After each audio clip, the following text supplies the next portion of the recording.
Helicopter shot ಇದರ ಬಗ್ಗೆ cricket ಅಭಿಮಾನಿಗಳಿಗೆ ಪ್ರತ್ಯೇಕವಾಗಿ ಪರಿಚಯ ಮಾಡಿಕೊಡುವ ಅಗತ್ಯವೇ ಇಲ್ಲ. ಈ ಧೋನಿ ಸಿಗ್ನೇಚರ್ ಶಾಟ್ ಬಗ್ಗೆ ಎಲ್ರಿಗೂ ಗೊತ್ತೇ ಇದೆ. ಬ್ಯಾಟ್ಸ್ಮನ್ ಬೂಟುಗಳನ್ನ ಗುರಿಯಾಗಿಸಿಕೊಂಡು ಬೌಲರ್ಗಳು ಎಸೆಯುವ ಬೌಲ್ಗಳಿಗೆ ಉತ್ತರ ನೀಡಲು ಬ್ಯಾಟ್ಸ್ಮನ್ಗಳು ಪರದಾಡ್ತಾರೆ.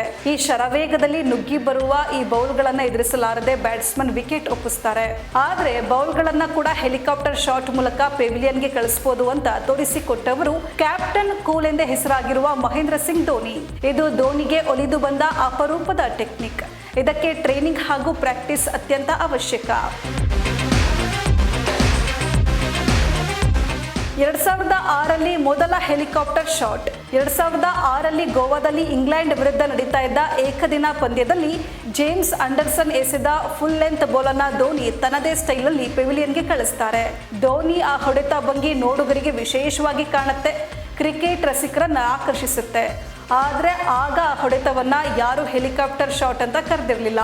ಆದರೆ ಒಂದು ಕೂಲ್ ಡ್ರಿಂಕ್ ಕಂಪನಿ ತನ್ನ ಜಾಹೀರಾತಿನಲ್ಲಿ ಧೋನಿ ಹೊಡೆದ ಆ ಹೊಡೆತವನ್ನ ಹೆಲಿಕಾಪ್ಟರ್ ಶಾಟ್ ಅಂತ ಕರೆಯುತ್ತೆ. ಅಂದಿನಿಂದ ಧೋನಿ ಹೊಡೆಯುವ ಈ ವಿಶೇಷ ಹೊಡೆತವನ್ನ ಹೆಲಿಕಾಪ್ಟರ್ ಶಾಟ್ ಅಂತ ಕರೆಯಲಾಗ್ತಾ ಇದೆ. Dhoni biopic Dhoni the untold story ಸಿನಿಮಾದಲ್ಲಿ ಹೆಲಿಕಾಪ್ಟರ್ ಶಾಟ್ ಬಗ್ಗೆ ಪ್ರಸ್ತಾಪವಿದೆ. ಈ ಹೆಲಿಕಾಪ್ಟರ್ ಶಾಟ್ ಕಂಡುಹಿಡಿದವರು ಧೋನಿ ಅಲ್ಲವೇ ಅಲ್ಲ. ವೇಗವಾಗಿ ನುಗ್ಗಿ ಬರುವ ಚೆಂಡನ್ನ ಕಂಟ್ರೋಲ್ ಮಾಡೋದೇ ಬ್ಯಾಟ್ಸ್ಮನ್ಗಳಿಗೆ ಕಷ್ಟದ ಕೆಲಸ. LB ಆಗದಂತೆ ಅಥವಾ ವಿಕೆಟ್ಗೆ ಬಡಿದಂತೆ ಚೆಂಡನ್ನ ತಡೆಯೋದೇ ಬ್ಯಾಟ್ಸ್ಮನ್ಗಳಿಗೆ ಸಾಹಸದ ಕೆಲಸ. ಅಂತಹ ಚೆಂಡನ್ನ ಫ್ಲಿಕ್ಸ್ ಮಾಡಿ ಲೆಗ್ ಸೈಡ್ನಿಂದ ಅತಿ ಎತ್ತರದಲ್ಲಿ ಸಿಕ್ಸರ್ ಹೊಡೆಯೋದು ಒಂದು ರೀತಿಯಲ್ಲಿ ವಿಶೇಷವಾದ ಟೆಕ್ನಿಕ್. ಈ ವಿಧಾನವನ್ನ ಧೋನಿ ಬಹಳ ಅಚ್ಚುಕಟ್ಟಾಗಿ ಬಳಸಿಕೊಂಡು ಪ್ರಪಂಚದಾದ್ಯಂತ ಹೆಸರಾದವರು. ಆದರೆ ಈ ಹೆಲಿಕಾಪ್ಟರ್ ಶಾಟ್ ಕಂಡುಹಿಡಿದಿದ್ದು ಧೋನಿ ಅಲ್ಲವೇ ಅಲ್ಲ. ಇದನ್ನ ಕಂಡುಹಿಡಿದಿದ್ದು ಸಂತೋಷ್ ಲಾಲ್ ಎಂಬ ಕ್ರಿಕೆಟರ್. ಯಾರು ಆ ಸಂತೋಷ್ ಲಾಲ್? ಸಂತೋಷ್ ಲಾಲ್ ಕೂಡ ಒಬ್ಬ ಕ್ರಿಕೆಟರ್. ಮಹೇಂದ್ರ ಸಿಂಗ್ ಧೋನಿಗೆ ಆಪ್ತರಲ್ಲಿ ಒಬ್ಬರು. ಸಂತೋಷ್ ಲಾಲ್ ಜೊತೆ ಧೋನಿ ರಣಜಿ ಪಂದ್ಯಗಳನ್ನ ಆಡ್ತಾ ಇದ್ರು. ಧೋನಿ ಈತನ ಬಳಿಯಿಂದಲೇ ಹೆಲಿಕಾಪ್ಟರ್ ಶಾಟ್ ಕಲ್ತ್ಕೊಳ್ತಾರೆ.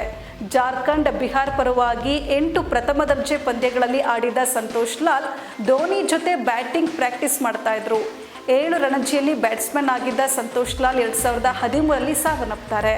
ಅನಾರೋಗ್ಯದಿಂದ ಕೊನೆಯ ದಿನಗಳನ್ನು ಎಣಿಸ್ತಾ ಇದ್ದ ಸಂತೋಷ್ ಲಾಲ್ಗೆ ಧೋನಿ ಎಲ್ಲ ರೀತಿಯ ಸಹಾಯಗಳನ್ನು ನೀಡಿದ್ರಂತೆ. ಉತ್ತಮ ಚಿಕಿತ್ಸೆ ಕೊಡಿಸೋದಕ್ಕಾಗಿ ರಾಂಚಿಯಿಂದ ದೆಹಲಿಗೆ ಕರೆತರಲು ಏರ್ ಆಂಬ್ಯುಲೆನ್ಸ್ ವ್ಯವಸ್ಥೆಯನ್ನು ಕೂಡ ಧೋನಿ ಮಾಡಿದ್ರು. ಆದರೆ ದುರಾದೃಷ್ಟವಶಾತ್ ಸಂತೋಷ್ ಲಾಲ್ ಚಿಕಿತ್ಸೆ ಫಲಕಾರಿ ಆಗದೆ ತೀರಿಕೊಳ್ತಾರೆ. ಹೆಲಿಕಾಪ್ಟರ್ ಶಾಟ್ ಹೊಡೆಯಲು ಹಲವರ ಪ್ರಯತ್ನ. ಹೆಲಿಕಾಪ್ಟರ್ ಶಾಟ್ ಹೊಡೆಯೋದು ಧೋನಿಗೆ ಲೀಲಾಜಾಲ. ಈ ಶಾಟ್ ವರ್ಲ್ಡ್ ಫೇಮಸ್ ಕೂಡ. ಈ ಶಾಟ್ ಹೊಡೆಯಲು ಎಷ್ಟೋ ಕ್ರಿಕೆಟರ್ಗಳು ಪ್ರಯತ್ನಿಸಿ ವಿಫಲರಾಗಿದ್ದಾರೆ. ಆದರೆ team India allrounder Hardik Pandya Dhoni ಸ್ಟೈಲ್ನಲ್ಲಿ ಒಮ್ಮೊಮ್ಮೆ ಹೆಲಿಕಾಪ್ಟರ್ ಶಾಟ್ ಹೊಡಿತಾರೆ. ಇದರ ಜೊತೆಗೆ ಅಫ್ಘಾನಿಸ್ತಾನದ ಆಟಗಾರ ಮೊಹಮ್ಮದ್ ಫಹಜದ್ ಕೂಡ ತನ್ನದೇ ಸ್ಟೈಲ್ನಲ್ಲಿ ಈ ಹೆಲಿಕಾಪ್ಟರ್ ಶಾಟ್ ಹೊಡಿತಾರೆ.